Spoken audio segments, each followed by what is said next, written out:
All right, we have a new 2024 article. It's from The Hill and it's called Why Pence and Pompeo Should Drop Out Before Dropping into the 2024 Presidential Race.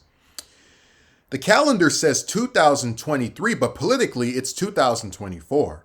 Therefore, at the beginning of this volatile 2-year presidential campaign cycle, expect at least half of the predictions and prognostications to be inoperative by January 2024. But we don't know which half. I like how they're admitting before we even begin, this is probably, there's a likelihood this will be correct. My speculation about a small fraction of the half likely to be valid a year from now concerns two names on the Hill's recent report GOP rankings, the Republicans most likely to be the party's 2024 presidential nominee. Ranked fifth was former Secretary of State Mike Pompeo, who leads former Vice President Mike Pence in seventh place.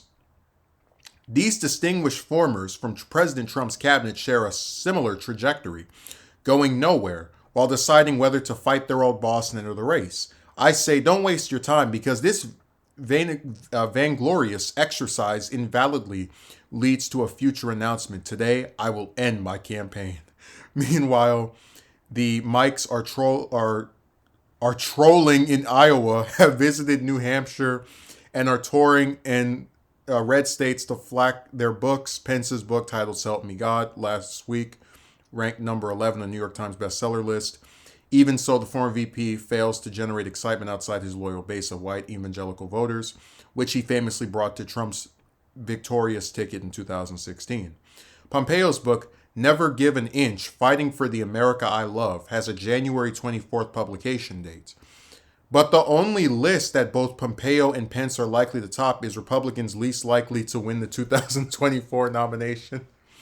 Let's begin with Pence, an honorable, loyal Christian man. Pence, after 4 years, one breath away from becoming the most powerful man on the planet, has scar tissue from continuously biting his lower lip while silently standing next to President Trump. However, when all the facts are known about Team Trump's plot to remain in power, I believe history will cast Mike Pence as an American hero for his courageous actions on January 6th. At the Capitol, when democracy was under attack with the gallows erected to chants of "Hang Mike Pence," the vice president honored his oath of office, "So help me God," and faithfully under intense presidential pressure, Pence ignored Trump's pleas not to fulfill his constitutionally mandated duty to certify the electoral college votes. Consequently, repeatedly, he was called a traitor and shunned by the majority MAGA wing of the Republican Party.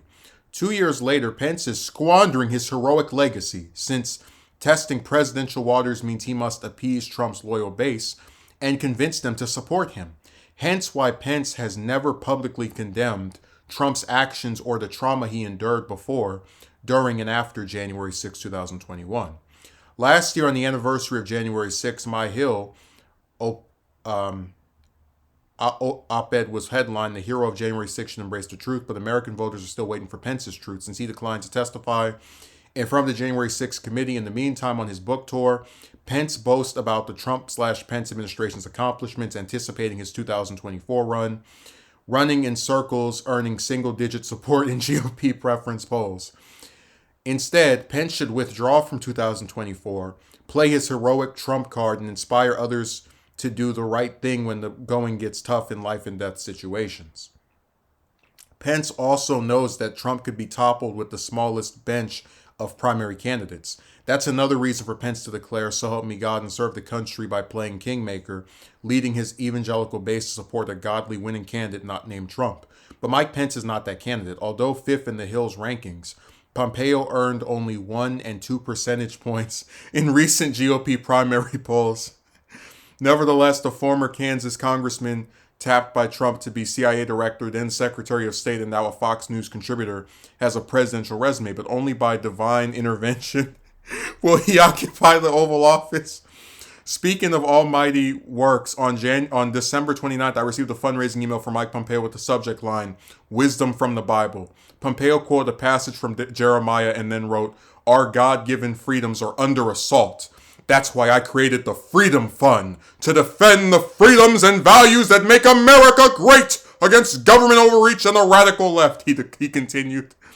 If you love America and refuse to let Democrats turn the American dream into a socialist nightmare, then I need you to step up right away with an emergency donation to our Freedom Fund. Hey, Mike, what about the nightmare perpetuated by your former boss, who toppled the Constitution trying to overturn a legitimate election to keep himself in power? Why haven't you directly criticized his actions? At least Pompeo has the guts to speak with the January 6th committee. Then last week, his testimony transcript was released with his shocking answer to the following question found on page 17, line 14 to 16. Question: did you reach out to any counterparts in other countries on January 6th to convey any information or reassure them as the attack on the Capitol was unfolding? Answer: I don't recall. Pompeo's answer signals a dereliction of duty and makes for an embarrassing opposition that ad that writes itself. Cue the footage in deep male voiceover. The Capitol. Hey, I'm the deep male voiceover. The Capitol is under siege. A necessary step for the transfer of presidential power is threatened and halted. The vice president is hiding. The president is silent for hours. And Secretary of State Mike Pompeo says, I don't recall, reaching out to reassure our allies. Chances are Pompeo's candidacy won't get far enough to warrant that script with no political lane, branding, or constituency. Pompeo stands for nothing but lofty platitudes and worse, will lose his Fox News gig once he declares. New York's memo to Pence and Pompeo: stay on the sidelines, write books, speak the truth about your old boss, and support candidates who can defeat him.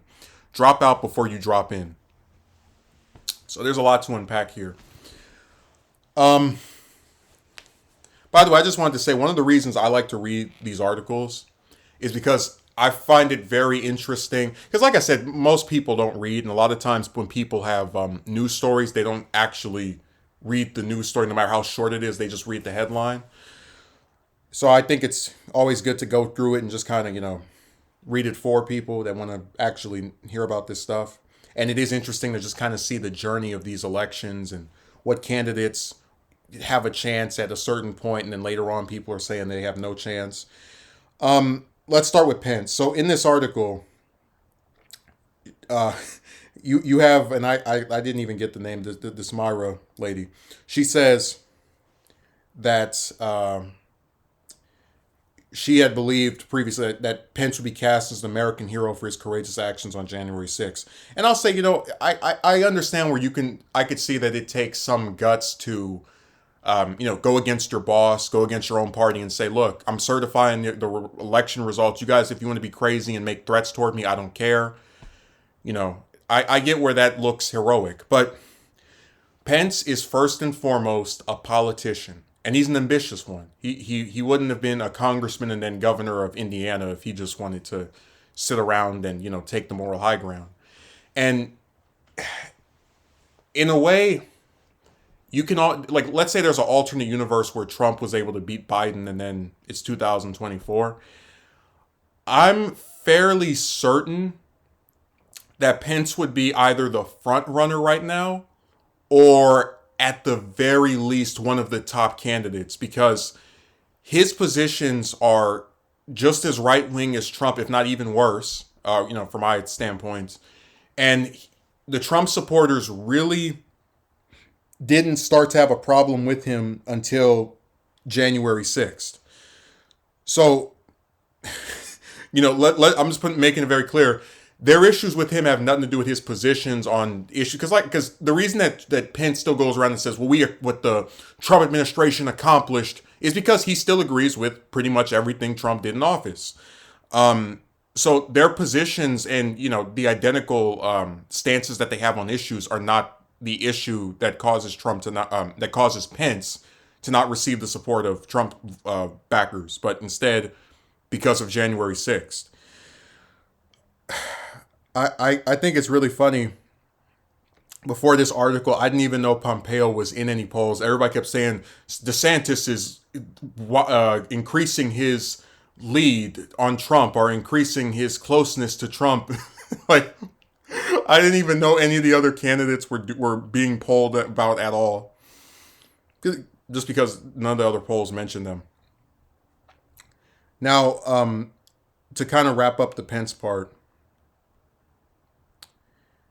where they say that Pence also knows that Trump could be toppled with the smallest bench of primary candidates. That's actually something that I think is very interesting because I had a conversation with someone regarding the 2016 Republican primary, and the stance I had was that if that election had started had instead of being 16 candidates or eight, however many it was over a dozen. If it had been maybe like Trump, Cruz, Jeb Bush, the hot dog vendor Scott Walker, if it had been like four, five, maybe six people from when it started to when it ended, there's a pretty solid chance that Trump might not have won because a lot of people were drawn to the fame and the celebrity and like the outspokenness, and that establishment vote kept getting squeezed between all these different candidates that were in the race. In the same way that, there's a lot of debate by people who are progressive that if Klobuchar and the mayor, I can never pronounce his last name, had not dropped out before South Carolina, there is a lot of speculation that Biden might not have been able to win that state, and then Sanders would have been the Democratic nominee after winning four states back to back in this hypothetical. So that is a point that should be made, that Trump is going to enter this race with as high, if not even higher, name recognition than he had in 2016, and a bunch of unknown candidates who have, let's be honest, very similar positions to him are going to all go around talking about morality and da da da da. And do you really want to split that anti-Trump vote between 5, 10, 15 other people if you actually want to see him defeated? And is Pence charismatic enough of a candidate to be able to, get people to support him over Trump? And I just don't think so. So if you really want to see Trump defeated, if that's the true goal of Pence running, I don't think he should enter it either. And I would say the same thing about Pompeo. But like I said, Pence's biggest problem is that I think he can't accept the fact that when you are so connected at the hip with somebody as their vice president, and then you condemn that person and their cult supporters say, hey, you know what? We don't like you anymore, vice president that we were totally fine with for 3 or 4 years. You have to accept, hey, maybe there is no lane for me to be president anymore. Maybe these people are going to just stay connected to Trump. And even later on in like 2028, they're still going to remember that I did not do what he wanted me to. And they're not going to care if we agree on 90% or 95% of issues, because this isn't about issues. It's cult of personality. So going to Pence, leaving from Pence, I should say, and just talking about Pompeo. Myra writes a pretty scathing line where she writes that Pompeo is like, with no political lane, branding, or constituency, Pompeo stands for nothing but lofty platitudes, and worse, will lose his Fox News gig once he declares. So Pompeo's a pretty similar case where you've got a guy that pretty much is only seen as someone who could be president because he was Secretary of State, and that's an office that traditionally, I mean, if you go back to like the beginning of America, you had Thomas Jefferson, James Monroe, just these different people who held the Secretary of State position and then became president afterward. Or even if they didn't, they still became the party's nominee, like with Clinton, for example, referring to Hillary, not her husband. But Pompeo, like I said before, is a guy who appeals to nobody. If you want someone who's invested in foreign policy and you're right wing, I mean, I don't want to endorse him, but you might as well just go for John Bolton. If you want someone who is really big on these different social issues, you can go to Pence. You can go to DeSantis, because DeSantis has been getting a big crowd boost of popularity off of with right wingers off of his anti-virus stances. So I agree with this article. There's no position for Pompeo to him entering this particular primary is the equivalent of a fool's run. It's something that he's not going to be benefited in any way from. He's going to enter it. He's going to talk about Trump's personality or things that he says while agreeing with him on, again, pretty much every issue. He's going to get raffle stomped with his 1 or 2% of the votes. He's going to lose his job at Fox News, which is, I'm all for people having a job, so I'm not about to sit here and hope that that happens. But you get my point that there's pretty much no lane for him to travel in. Like, DeSantis is a governor of one of the largest states in the U.S. Same thing with Abbott, but Abbott's not going to enter, I don't think. He's, increasing his public profile. He just got reelected by this big margin. What is Pompeo doing? Writing a stupid book and going up on Fox News to, like, I'm just going to say it. How many actually successful presidential candidates have you seen as contributors on any of these news stations? I know that Trump used to call in the Fox every now and these different networks every now and then, but he wasn't a regular contributor. He wasn't someone that showed up for work every week or every day. Um, I mean, Obama was a senator, Bush was a governor. You can go down the list, but the point I'm making is if you want to ask me which one of these candidates looks the most likely to actually be in a position that there's like a historical trend for it working, I would say DeSantis. I would say if you really want to consolidate a don't let Trump win vote, Pompeo, Pence shouldn't even bother, and then they should just get behind DeSantis. Pompeo should just have no role because there's nothing for him. But someone like Pence probably giving an endorsement could go around campaigning with him in places like, with evangelical voters and be like, hey, this is the guy that believes in God and restoring America. All the little platitudes that they like to do.